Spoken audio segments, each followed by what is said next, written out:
Hi friends, எல்லோரும் எப்படி இருக்கீங்க? நான் ரொம்ப நல்லா இருக்கேன். என் சேனலை சப்ஸ்கிரைப் பண்ண எல்லாருக்கும் ரொம்ப ரொம்ப நன்றி. இப்போ நீங்கள் இந்த வீடியோவில் சீர்காழியில் உள்ள சட்டைநாதர் கோயில் தான் பார்க்க போகிறீங்க. இது ரொம்ப பழமையான இந்த கோயில். புராண கால சிறப்புமிக்க இத்திருக்கோயிலில் திருமுருகன், மாகாளி, திருமால், பிரம்மன், பிரகஸ்பதி, இந்திரன், சூரியன், அக்னி, ஆதிசேடன், ராகு, கேது, வேதவியாசர் முதலானோர் இத்தலத்து இறைவனை வழிபட்டு பேறு பெற்றவர்களானார். திருஞான சம்பந்தர் வரலாறு. இக்கோயிலில் சிவபெருமான் சட்டைநாதராக காட்சி தருகிறார். பைரவர் கோலத்திலும் நின்று ஆகாச பைரவர் அவதாரமாக அருள் பாலிக்கிறார். சீர்காழி இரட்டை தெருவில் வசித்து வந்த சிவபாத கிருதையர், புனிதவதி ஆகியோரது மனம் உருகிய வழிபாட்டின் மீது இரக்கம் கொண்ட இறைவன் அவர்களின் வேண்டுகோளின்படி முருகப்பெருமானை மகனாக பிறக்கும்படி அருள் புரிந்தார். அதேபோன்று 7ஆம் நூற்றாண்டில் ஒரு திருவாதிரை திருநாளன்று சம்பந்தர் பிறந்தார். சம்பந்தர் 3 வயதாக இருக்கும் பொழுது ஒரு நாள் தனது தந்தையுடன் சட்டைநாதர் கோயிலுக்கு சென்றார். சம்பந்தரை கோயிலில் உள்ள பிரம்மதீர்த்த குளக்கரையில் அமர வைத்துவிட்டு சிவபாத கிருதையர் குளத்தில் மூழ்கி மந்திரத்தை ஜபித்தபடி நீராடினார். சிறிது நேரம் ஆகியும் தந்தை வெளிவராததைக் கண்டு சம்பந்தர் மலை மீது காட்சியளிக்கும் தோணியப்பரை நோக்கி அம்மே, அப்பா என்று அழுதார். இதனை கண்ட சிவபெருமானும் பார்வதி தேவியும் ரிஷப வாகனத்தில் அழும் குழந்தை அருகே வந்தனர். அப்போது சிவபெருமான் பார்வதி தேவியிடம், உனது குமரன் அழுகிறான், இவனுக்கு உன்னுடைய தனத்திலிருந்து பாலூட்டுவாயாக என்று திருவாய் அருளினார். அதே போன்று பார்வதி தேவியும் தனத்திலிருந்து பாலை பொற்கிண்ணத்தில் எடுத்து குழந்தைக்கு ஞானப்பாலை ஊட்டினார். அது முதல் சம்பந்தராக இருந்தவர் திருஞான சம்பந்தராக போற்றப்பட்டார். பின்னர் சுவாமி, அம்மன் ஒரு சேர காட்சி தந்து மறைந்தனர். தேவார பாடல் தோன்றிய தலம். நீராட வந்த சிவபாத கிருதையர் திருஞான சம்பந்தர் கடைவாயில் பால் ஒழுகுவதைக் கண்டு, யாரிடம் பால் வாங்கி குடித்தாய் என்று கிண்ணத்தை பறித்து தூக்கி எறிந்தார். அந்த பொற்கிண்ணம் எதிரில் உள்ள சுவரில் மோதி நின்றது. தற்போதும் அந்த சுவடை கோயிலில் காணலாம். பின்னர் ஒரு சிறு குச்சியால் திருஞான சம்பந்தரை அடித்து, யாரிடம் பால் குடித்தாய் என்றார். அப்போது திருஞான சம்பந்தர் தனது சுட்டு விரலால் அம்மையுடன் தோன்றிய அப்பனை சுட்டிக்காட்டி தோடுடைய செவியன் என்று தொடங்கும் முதல் திருப்பதிகத்தை பாடினார். இதனை பார்த்த சிவபாத கிருதையர் தெய்வ குழந்தையான திருஞான சம்பந்தரை வணங்கி கொண்டாடினார். அன்று முதல் வேதநெறி தழைத்தோங்க தலங்கள் தோறும் சென்று திருஞான சம்பந்தர் சிவனை நோக்கி திருப்பதிகங்கள் பாடி வரலாயினர். இந்த பாலை வாங்கி குடிக்கும் கர்ப்பிணிகளுக்கு பிறக்கும் குழந்தைகள் ஞான குழந்தையாகவும் அறிவாற்றலுடன் உலகம் போற்றுபவராகவும் கல்வியில் சிறந்து விளங்குவார்கள் என்பது ஐதீகம்.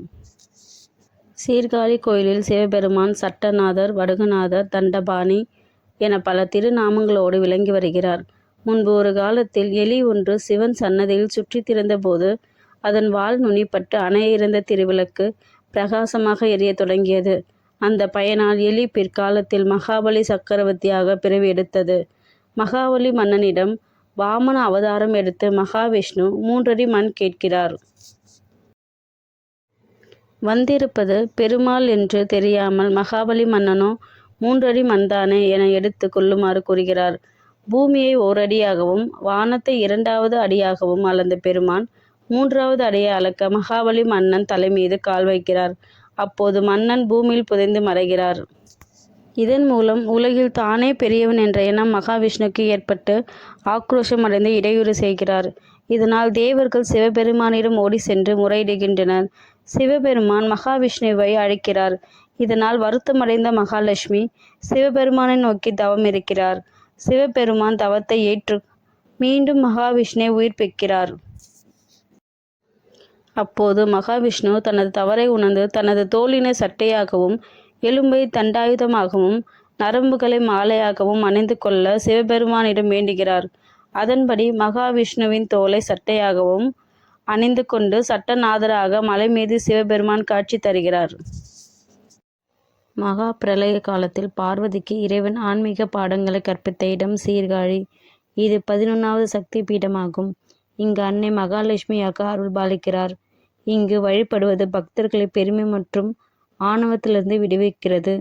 கைலாய மலையைப் போலவே பிரம்மா சரஸ்வதி, சிவன் பார்வதி, விஷ்ணு மகாலட்சுமி ஆகிய தெய்வம் கருவறையிலிருந்து பக்தருக்கு அருள் பாலிக்கும் ஒரே கோயில் சீர்காழி. காசி வாரணாசியைப் போலவே சீர்காழியும் பைரவர் முக்கியத்துவம் வாய்ந்த இடமாகும். 18 சித்தர்களில் ஒருவரான சட்டைமுனி சித்தர்களின் ஜீவ சமாதி நினைவு சின்னம் இக்கோயிலில் ஒரு பீட மேடையுடன் உள்ளது. மக்கள் இந்த மேடையில் இருந்து இறைவனை தரிசனம் செய்யலாம்.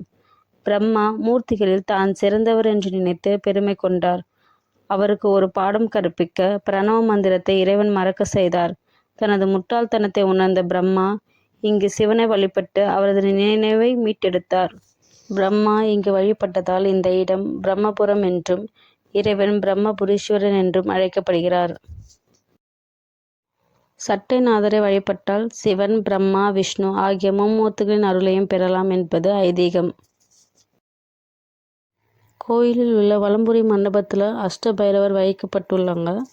அதி சாங்க பைரவர், குரு பைரவர், சந்தா பைரவர், குரோத பைரவர், உன்மத பைரவர், சம்ஹார பைரவர், பீஷண பைரவர் மற்றும் அகல பைரவர் என 8 வடிவங்களில் கோயிலில் அருள்பாலிக்கிறார். இது காசியைப் போலவே சிறந்தது. இக்கோயிலில் சிவபெருமான் சுயம்பு மூர்த்தியாக அருள்பாலிக்கிறார். சட்ட சிக்கல், வழக்கு போன்ற பிரச்சனைக்கு இந்த கோயிலுக்கு வந்தால் ஒரு தீர்வு கிடைக்கும். இந்த வீடியோ உங்களுக்கு பிடிச்சிருந்ததுன்னா லைக் பண்ணுங்கள், ஷேர் பண்ணுங்கள், கமெண்ட் பண்ணுங்கள். பாய்.